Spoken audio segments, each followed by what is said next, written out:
Good afternoon everyone, and welcome to Zahra Permaculture Farm. This is the Phase 1 permaculture design by myself, Munir Jaja, on the 28th of May 2015. The idea of Zahra Farms is based on a piece of land about 240 acres in the country of Sierra Leone. Sierra Leone is located about here. Here's your equator. So we're just north of the equator. You get a lot of winds from both the ocean as well as from the Sahara, hence we get the harmattan, which brings the red dirt from the Sahara, and we also get big tropical storms starting out here, so we have extreme weathers. And climate-wise, you're getting anything from 73 to 80 degrees around the Freetown area, which is where we'll be located, in Lungi, just across the river. And we can show that. So probably good to zoom in now. As you can see, get about 200 inches of rain, or about 5 meters of rain. Freetown's on a peninsula, and the land is just across from that peninsula. The river is the third largest natural harbour, as so has been said, third largest natural harbour in the world. The mountainous areas basically send the water through massive river systems that come through here and come into this area here. You've got about 28 kilometers across the main river mouth, and you're about on the 13 kilometers across mark here to Freetown. There's a ferry crossing right here. When the river water comes in here, as you can see, this river area, it also goes through the land and comes out onto the land this way. So you have water pressure this way as well as water pressure coming out this way, and then of course you have the high tide coming up this way. So when you get a high tide, you have heavy rains coming out of the mountains that are flooding the water here. You also have water coming in from the land. There's quite a bit of water pressure in this area, and obviously the water table in the entire area rises. And with things like 200 meters, or 5 meters rather, 200 inches of rain a year, that's quite a substantial amount of water. Now, as you can see, this area is all flat. Well, you can't see it, but it's all flat. It's a sand pile, and this is a ridge along the edge that keeps the sand pile in place. It's effectively a covered dam. And when the river comes down hard and the ocean comes up in high tide, you end up with a lot of water pressure on this dam, and it can't release the water coming out of here, especially when it's raining. And obviously during the rain seasons, you've probably got a constant stream of water coming down, so it's not just the water from the immediate rains that are coming through, but actually the waters from the previous rains that are still flowing through. So the ridge along here is about 100 meters to 200 meters in some areas. There's a village coming across here. This is the main walkway, and here's a secondary village down here that actually crosses into the land a little bit. As we've said earlier, this is about 240 acres. When it floods, it may be worthwhile taking a look here. This blue area is effectively the flood. I'm not too sure this is accurate as far as around the edge area, the ledges area. It tends to go underneath the ledge rather than over the ledge, so the flooding occurs, but this is most certainly accurate. This is what we call a major flood, or a regular flood rather. It's only about 1 inch to 2 inches, maybe 3 inches in some areas, and it swells up from the bottom. So there's no fast moving water. It might get a little bit of movement here, there's a river and there's an outlet here, but generally there's no fast moving. There's another lake here that will overflow over the sands and pour out, so you get again more water coming out here, and this major lake over here also pours out. We'll take a look at those in a bit.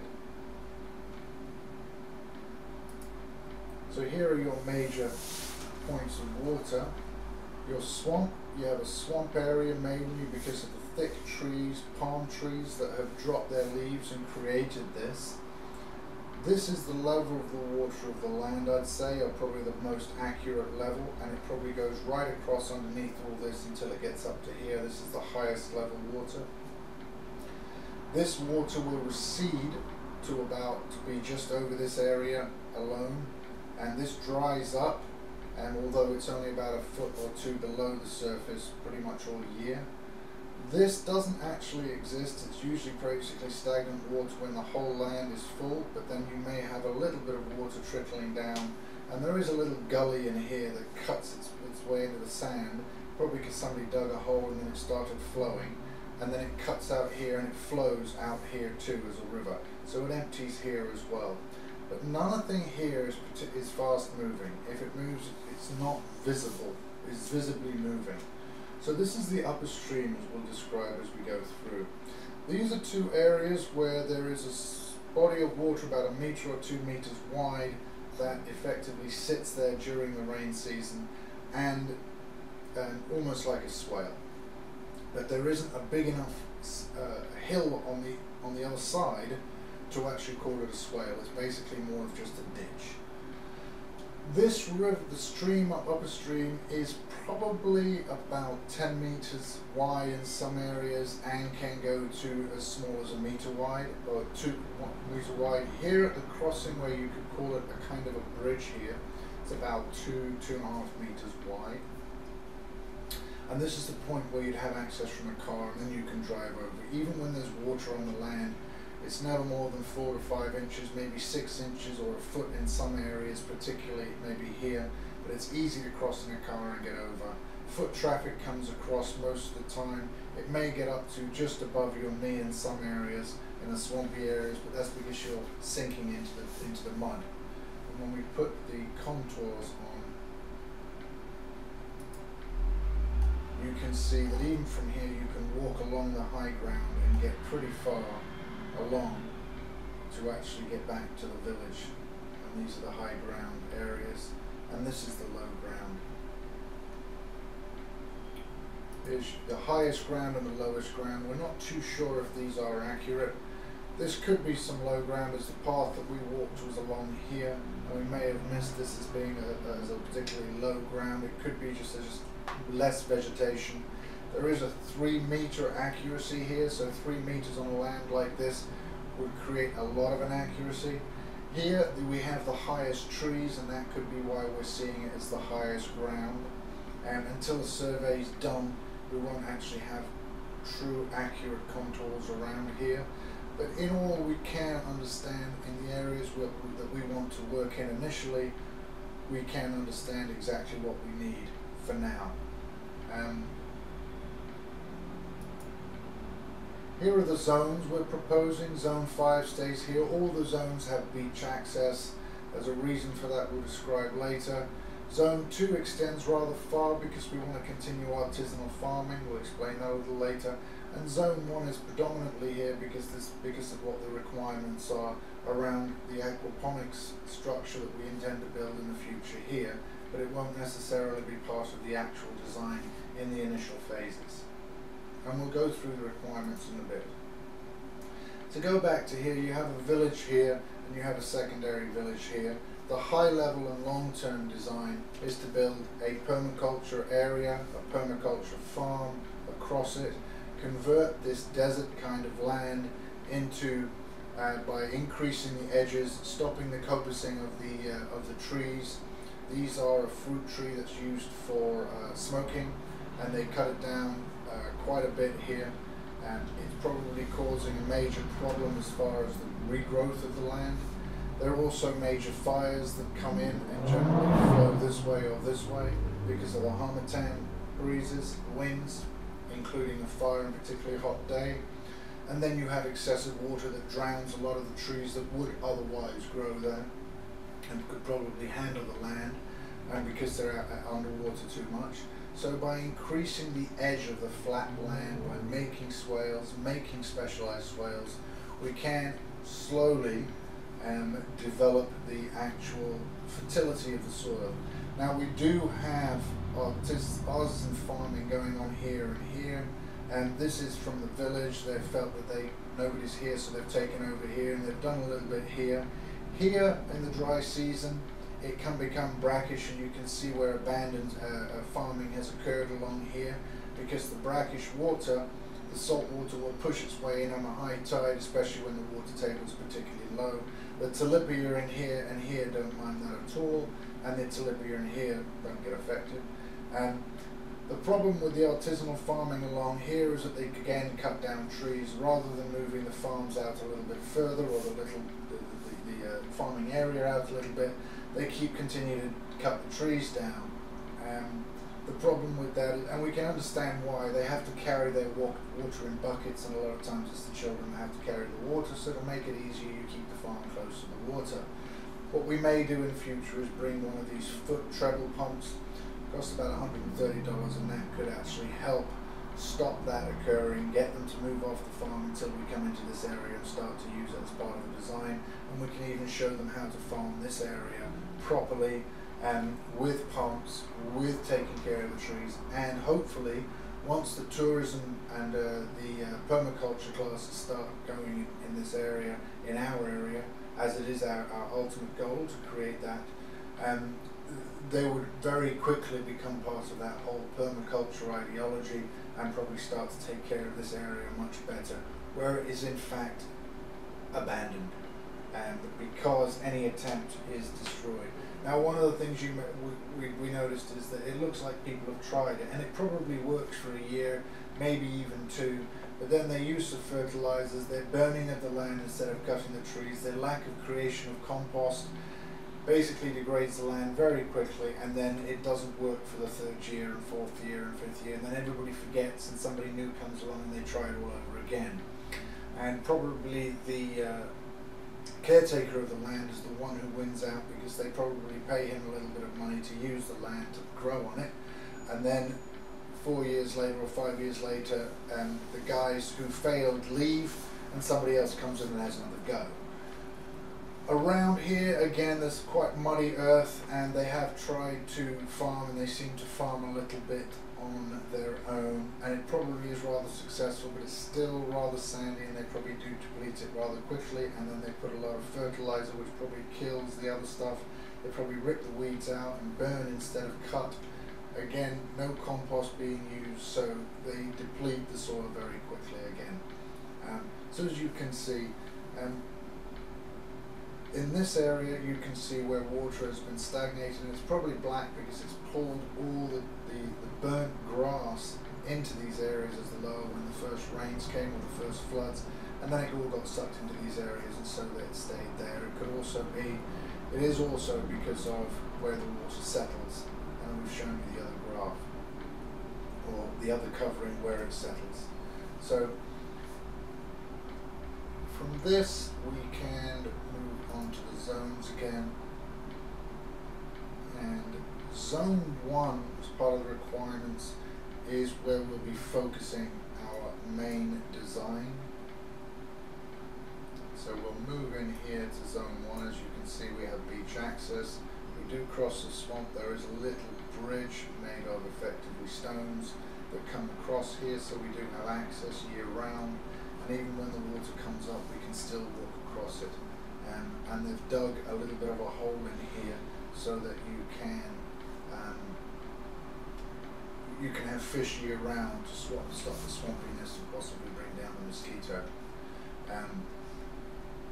This is where they attempted to do the aquaponics, but what happened was they stole the pumps, the solar pumps, and this area got very hot, and because they didn't build the shade in the rain season, it got very hot. So it's going to be a reattempt with proper design to settle this area and create a security / farming area, sustainable farm in this area with both beach access and land access, to be able to then bring in a better design of it, or restart the design of the aquaponics in phase 2. Although there may be basic aquaponics more from a teaching perspective going on here in phase 1.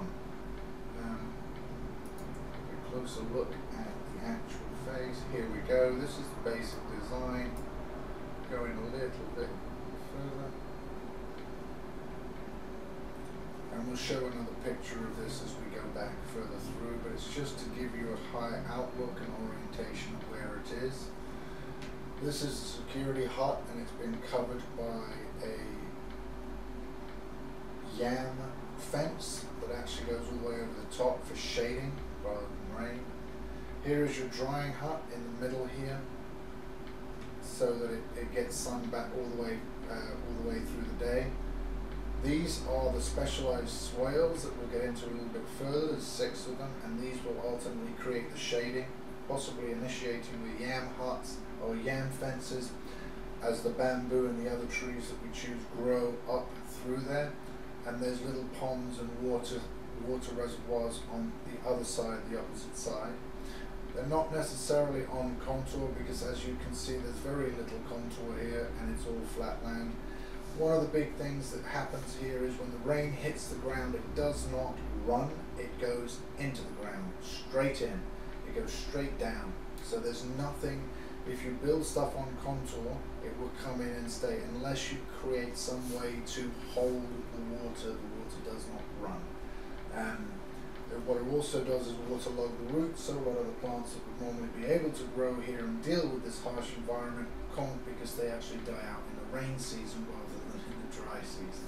So by creating these swales, these specialized swales, we can increase the edges, increase the water retention through the dry season, and effectively grow what normally would not grow here. And once we've achieved that, we can grow a lot more. And this type of swale area can actually move all the way out through the zone 2, all the way up to the river, and allow us to continue farming. Now, one of the things is the water is only 4 meters down. We know that because that lake effectively marks the water level and showing us that it's only 4 meters down. There's also been a hole dug around here that only went down about 3.5 meters in March, and there was still water in it. So not too hard, and we do provide a way of digging wells in this sandy soil very quickly and very cheaply. Here is a house for, we're calling the owner's house, that could turn into a storage shed for later on. It's the initial house for the owner. They won't be present most of the time, so the main focus will be on the security hut here. Here is an insect hut where we attempt to breed grasshopper or crickets and black soldier flies for feeding of the fish ponds in here and the chickens, which will be the egg-laying chickens over here. This is the goat hut over here. This big area will be, this round circle is not fully coming in, will be 3 or 4 different types of tree that will ultimately become a big shade for this area. We'll see which one grows the best. The trees and a lot of these spotted areas will be small shrubs, cowpea, we'll be doing pigeon pea, we'll be doing pawpaws, and a lot of different small plants and shrubs around here. It'll all be raised about 1 foot or 2 above the ground so that we can ensure that the roots don't get flooded. But then in the dry season that they can still reach, and as we said, they only have to go down 4 meters, so once we get them through one dry season, maybe 2, we should have a nice solid area of growth. These are covered gardens. In the rain season they won't need to be covered, but we'll keep the bush stick there that creates the cover, and then we can cover them up in the dry season, and intermittent cover, not constant cover. And we'll just use palm leaves to cover those areas, tie it down. There's not too strong the winds in the dry season, so they're not concerned about the strong winds. And then we can take the palm leaves off, which probably would have dried up by then anyway, for the wet season. We might have to cover it, and even when the palm leaves get particularly dry, they still create very good shade. We know this because of shacks that have been built for years on this land, on the beaches in Sierra Leone. The shacks will stay up for 2-3 months without having to be redone, and the dry leaves do stay there, they don't decompose that quickly. And we've got lots of palm trees and pots of palm leaves around to accomplish this. Almost everything that we'll accomplish, other than possibly the cement building of this house, the chicken, egg-laying chicken house, and the security hut, and the drying area, everything else will actually be stuff that we buy, we have on the land. Bush sticks, we may go into the forest area and have them cut the bush sticks there. And these are sticks that will regrow very quickly within one rain season. So we're not depleting any forests or areas. This is something they do and they sell regularly as a supply. So there's minimum input. The specialized swales will need some plastic sheeting that is locally available, PLA plastic. It'll degrade in 4 to 5 years given the right conditions. We might get it to last a little longer, but by that time we should have had enough silt in the waterways and in the areas and in the underground swales or the covered swales to retain water without having to use any further plastic and replace it. We won't be looking to replace the plastic. We will be looking for other things to use. There is some clay in the riverbeds further up, and it could be that we start to use that clay. They consider it medicinal clay. It's a white clay, and we could start to use that if we can get a production of clay to come out of there, and it could be very good to enhance the minerals and things on the land. The duck pond is over here, and it's a raised duck pond so that we can take water out of it quite easily and just siphon it off, use it for the compost piles and the covered gardens and also the nursery here. We'll dig about 6 wells along here. We'll show you more detail later on. And those wells, as with the video on how to dig the well, we also show you how to very quickly use a piece of pipe with a bouncy ball to create a valve and just action up and down, and you've effectively got a water pump that's very sustainable and can last for quite a few years. I believe that's everything here. As we've said, these little green areas will be part of shrubs and things to create more composting tools and fodder for the goats. This is a compost toilet, and it's a 3-headed toilet, so we're going to build it initially slightly bigger for the intended expansion and to allow for large numbers of labourers to come in and do work on the land and not defecate all over the land, which is what will happen if we don't have a proper toilet. So we'll control the human manure and even use it on areas outside of zone 1s and 2 probably when we start to develop the outer swales and tree lines in the outer zones rather. So I think that's enough here. I think we've gone through most of the areas. Now we'll come back probably to talk about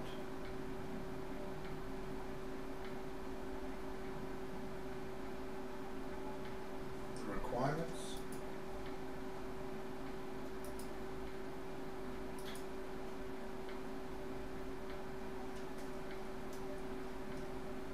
Okay, so our requirements we have is basically due to the size of the land and the progressive changes in requirements over time possibly, it has been decided to take a four-phased approach to design over 6 to 10 years, with the phased design happening every 2 years. So no matter what the progress of the particular design is, we'll start the next design every 2 years. So effectively we've got 4 designs over a space of about 6 years. We should have all the design taken into account.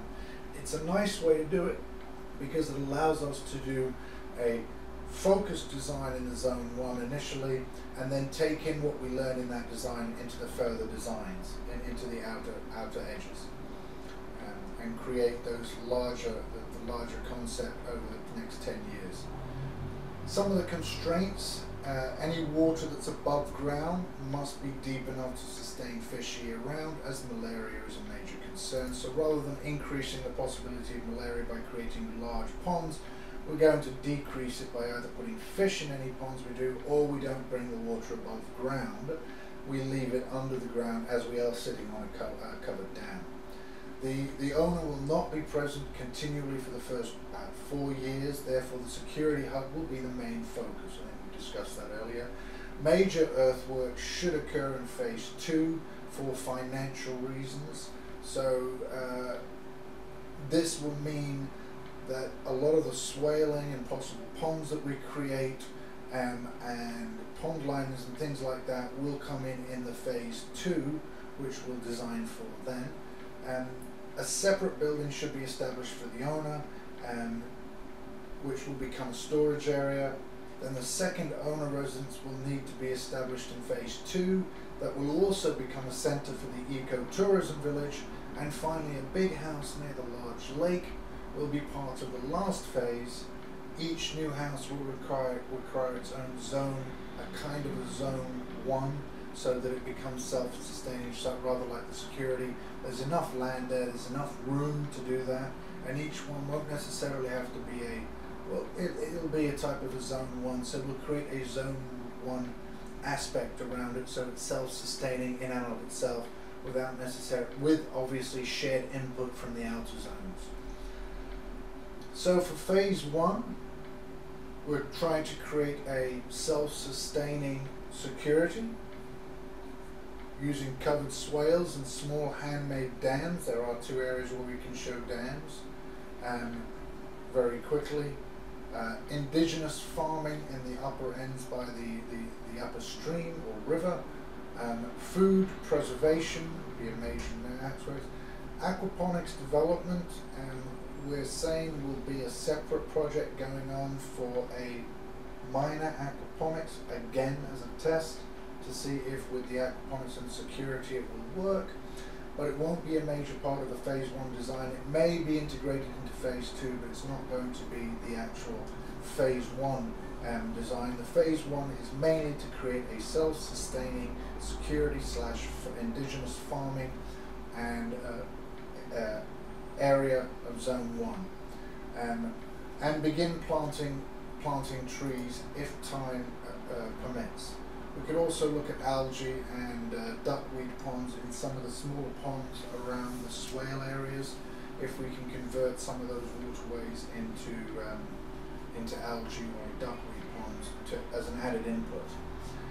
In year 2, we'll look to expand the swales, drainage ditches, reservoirs, dams, fish husbandry by clearing the expansion of the waterways. In the lakes, there's a lot of plastic bottles on the beach that get washed into the waterways that will have to be cleaned and restrained from happening again. So that again, that's quite a bit of that's expenditure. Expand the rest of zones with design for future states. Obviously, we'll understand how the land is affected by the changes we've made in zone 1, and if we see that these shading and covered specialized swales are working very well, we can expand them very quickly out through the zones to effectively create almost like a pampa across the flooded areas during the floods, where we can grow year-round. Second owner residence should also be created in phase 1, as an initial residence is converted to storage house or an initial training center for the permaculture training. Phase 3, year 4, here we'll be looking to create the ecotourism village, with the second owner house being the main meeting area, and then smaller African style huts within the bush, so that the farm isn't necessarily affected but would have a certain kind of an input coming in through human manure, garbage, kitchen waste and things like that. Creation.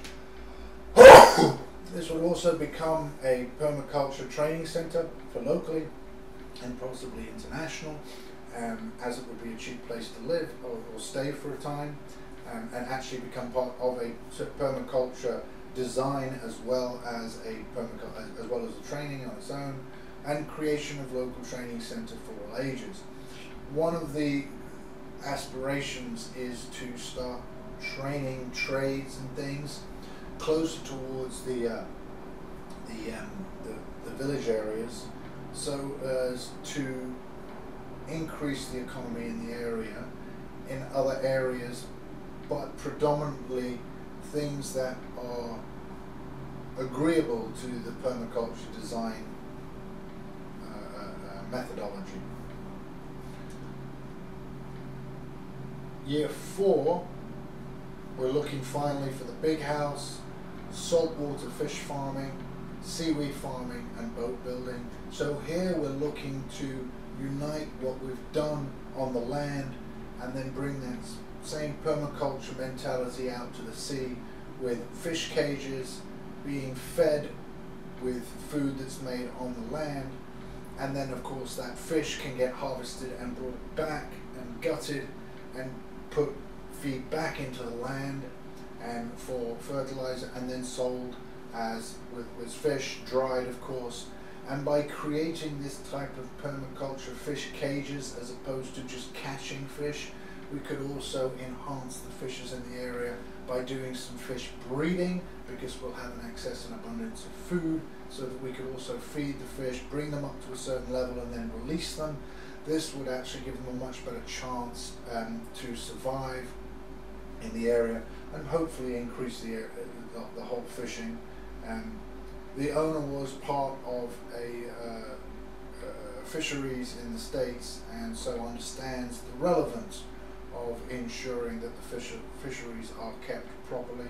Unfortunately, the fisheries in this area are not kept properly, and international fishermen come in and do decimate the area with some very harsh fishing. So this is something that's obviously quite a few years in the future, but it is the ultimate goal to unite the two and have that same mentality. Intended manpower for phase 1, you'll have 2 permanent security and food. Those may change as people, but there's always be 2 there. And then 3 day workers that will come in. All available labor will be about 25 man hours a day. So this will be 5 hours a man. Because of the heat, because of the environment, we're suggesting 5 hours a day is all you can put on a person. And then the extra hour, 2 hours each person can take to actually continue with the indigenous farming that's occurring along the river. So that can be an added bonus for them, as well as attract some more labor around the area. But also by attracting the labor in, we're actually taking the permaculture and pushing it out, because then they start to understand the reasons for why we're doing things, why we have to stop copicing the areas, why we have to ensure no burn is going on, and how we can increase the edges of the land that will increase the fertility of the land and create abundance. Okay. So observations and possible solutions. One observation is it floods 5 to 7 months a year. It then turns dry for another 5 months and is ravaged by fire. And there's excessive copicing of the small fruit tree that is very hardy and is able to survive, but it just constantly gets cut. So the microclimates around it are also destroyed. The effects are nutrient drain, possible solutions, special swales and handmade dams, cut grass and use it as mulch, and create compost, drip irrigation to keep that grass from getting so dry, and stop copicing by developing security. Next area, community living. Take what they want, and community using the land for their own needs, and no clear boundaries of the community. So slingshots on birds, killing anything that moves as far as beef, defecating on the land, using it almost like a waste pit, farming where they want. When it gets done, they just leave it as it is. They cut down the trees that could actually enhance their farming if given the chance to. They cut those down because they want farming now. So creates a destructive short-term use, defecation, as we said already, and garbage from the beach comes on, and they'll even pick up things and then drop it back again on the land. So create boundaries, 24-hour presence by developing security, create involvement by bringing in laborers and teaching them this permaculture mentality and methodology and showing them how we can create abundance. Because once we create it on that piece of land, there's all that other areas of land that are effectively abandoned and not used, and they can start to use those properly. as we're saying, there's very limited requirement for supplies from the outside. The plastic sheeting is probably the biggest, and that's actually only about $10 for 100 meters or 100 feet by 6 feet of it. It's PLA plastic. It will degrade in 3 to 4 years. So effectively, and it's made basically out of food. So PLA plastic is perfect to use in this area.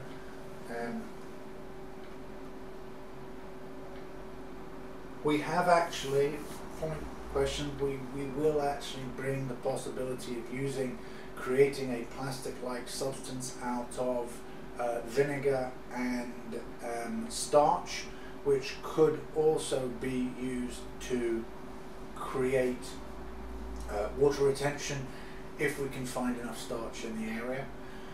Now, the natural surface water capture is most from a higher ground except up a stream. Oh, sorry, no natural surface water. It all comes up from the ground. Any digging should be done in the dry season, though flooding will provide contours without surveying. So we can get the land surveyed, but you could also stand there when it's raining and there's a high tide and effectively see exactly where the high ground is and low ground is very quickly and mark it, because once you mark stuff, the sand doesn't move, it's very heavy. Possibly 2 meter slope along the ocean beach. That is what effectively is keeping the sand in place and making the dam. Plastic, garbage and sewage, a lot of it on the beaches. And then road floods, but not inaccessible, so we can still get in even though the road floods.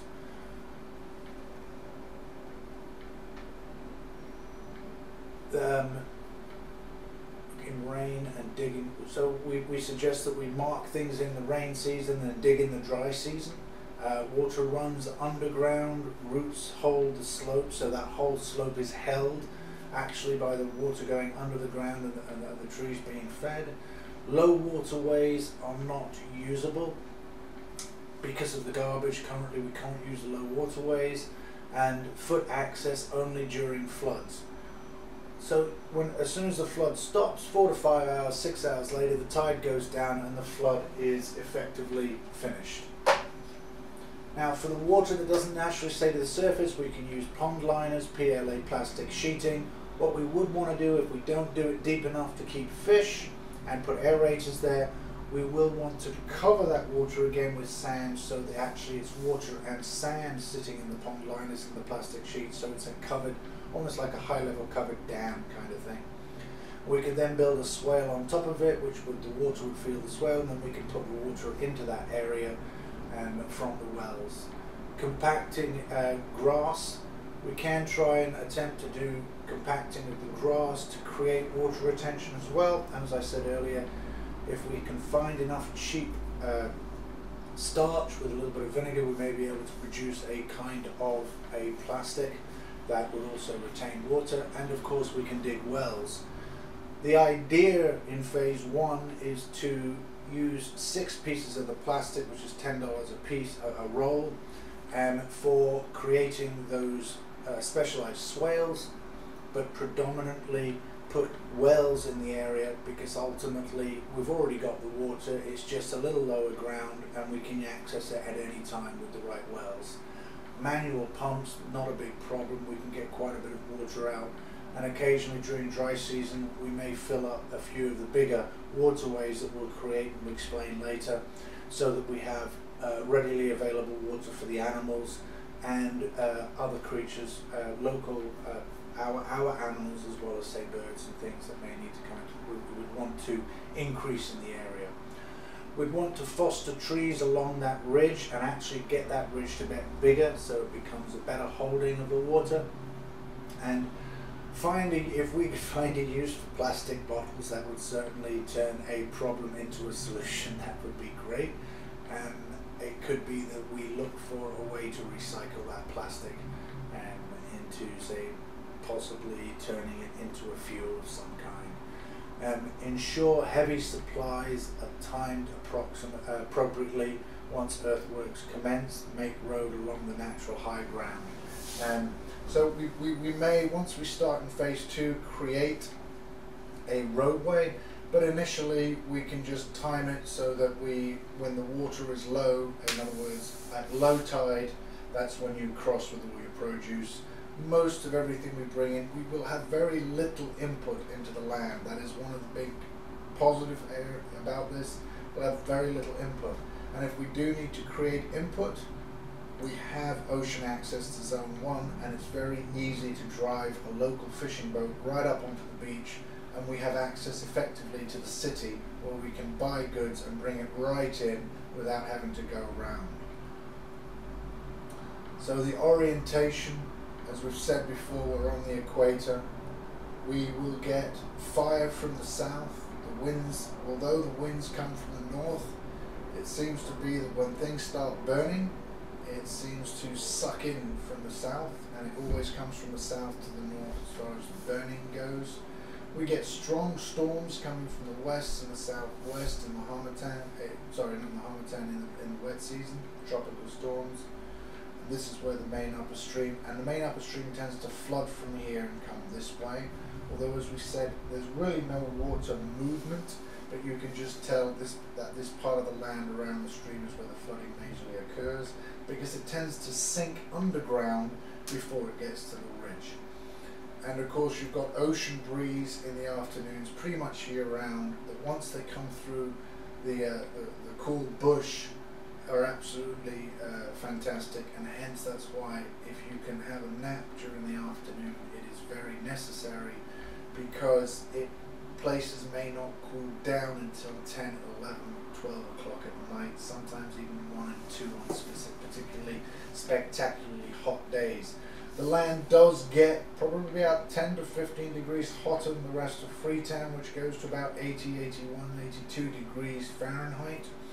And because of this, sand effectively reflecting the sun and heating the air up. So the more we can get cover, the faster we can get cover, the better for this land. So orientation of your areas. The owner's hut will be facing and open to the ocean, it's a little closer to it.